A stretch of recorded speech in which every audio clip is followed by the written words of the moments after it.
नमस्कार, मी प्रियांका नागने. आज मी तुमच्यासाठी घेऊन आलेली आहे एक खूप महत्त्वाची जॉब अपडेट. महाराष्ट्र शासनातर्फे ही आहे जॉब अपडेट. अर्थ व सांख्यिकी संचालनालय, नियोजन विभाग, महाराष्ट्र शासन, भारत. आपण हे पूर्णपणे डिटेल बघणार आहोत. काय आहे जॉब अपडेट, कशा प्रकारे अप्लाय करायचं आहे, कोण कोण एलिजिबल असणार आहे, हे पूर्णपणे या व्हिडिओमध्ये आपण बघणार आहे. सो शेवटपर्यंत व्हिडिओ बघा. आणि मी ते PDF सुद्धा दिलेले आहे, खाली डिस्क्रिप्शन बॉक्समध्ये लिंक सुद्धा टाकत आहे. पूर्ण आपण डिटेल्समध्ये व्हिडिओ बघूयात. आपण जॉबकडे वळूया. अर्थ व सांख्यिकी संचालनालय, नियोजन विभाग, महाराष्ट्र शासनातर्फे हा जॉब अपडेट आहे. खूप महत्त्वाची जॉब अपडेट आहे. कधी अप्लाय करायचे, कुठे अप्लाय करायचे बघून घेऊया आपण. हे अप्लाय करायचं आहे आपल्याला 15/7/2023 पासून ते 5/8/2023 पर्यंत हे ॲप्लिकेशन्स अवेलेबल आहेत इथे.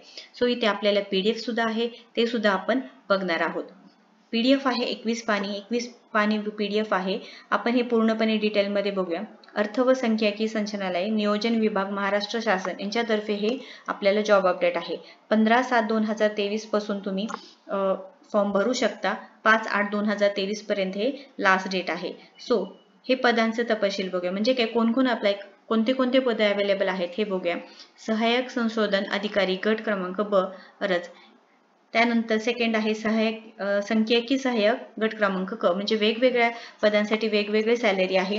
38,600 ते 1,22,800 हे पहिल्या पदासाठी आहे. नंतर दुसरा पद जे आहे त्याला 29,200 ते 92,300 पर्यंत आहे पगार. त्यानंतर जे लास्ट आहे अन्वेषक गट क्रमांक क, ते 25,000 ते 81,100 इथपर्यंत तुम्हाला सॅलरी भेटणार आहे. प्रत्येक पदांसाठी वेगवेगळी जागा आहे. पहिल्या पदासाठी 39 आहे, त्यानंतर 94 आहे, लास्ट आहे ते 127 जागा आहेत. हे तुम्ही मिस करू नका. म्हणजे जे शेवटच्या पदासाठी खूप भरपूर 127 जागा आहेत.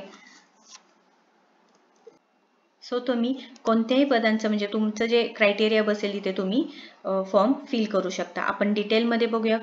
त्याच्यानंतर मी स्क्रोल करत आहे. इथे कॅटेगरी वाईज सुद्धा तुम्हाला भरपूर जागा आहे. म्हणजे काही सर्वसाधारण असतील, महिला असतील, खेळाडू असेल, अनाथ असेल, दिव्यांग असतील, ह्यांच्यासाठी सुद्धा वेगवेगळे जागा आहेत. आपण स्क्रोल करूया, खाली PDF बघूया अजून. त्यानंतर पात्रतेविषयक अटी म्हणजे काय, तुमच्याकडे डोमेसाईल असायला हवं. त्यानंतर मराठी भाषेचं ज्ञान असणं आवश्यक आहे. हे सर्व काय आहे, तुम्हाला जे गरजेचं आहे म्हणजे पात्रतेविषयक जे काही अटी आहे ते पेज नंबर 3 वरती मेन्शन केलेले आहे PDF मध्ये. त्याच्यानंतर त्यानंतर आपण सहाय्यक संशोधक अधिकारी यांना अर्जपत्रिका म्हणजे यांचं काय, मान्यप्राप्त विद्यापीठाचे कोणतेही शाखेतील किमान द्वितीय श्रेणी किंवा 45% गुणासह पदवी. म्हणजे काय, इतके मार्क हवेत आणि तुम्हाला जे काही पात्र आहे त्यानुसार तुम्हाला फॉर्म भरायचा आहे. शैक्षणिक पात्रता दिलेली आहे इथे. त्याच्यानंतर खाली आहे अतिरिक्त आवश्यक अर्ज. म्हणजे काय, यांच्यासाठी सहाय्यक संशोधक अधिकारी गट क्रमांक क यांच्यासाठी काय दिलेलं आहे की अर्ज करणाऱ्या उमेदवारांचे शासन निर्णय सामान्य प्रशासन विभाग क्रमांक प्रशिक्षण 2000 हे दिलेलं आहे. हे तुम्ही पूर्णपणे माहिती तुम्ही PDF मध्ये देऊ शकता. हे मी तुम्हाला लिंक बॉक्समध्ये देणार, डिस्क्रिप्शन बॉक्समध्ये तुम्हाला लिंक देणार आहे. ओके.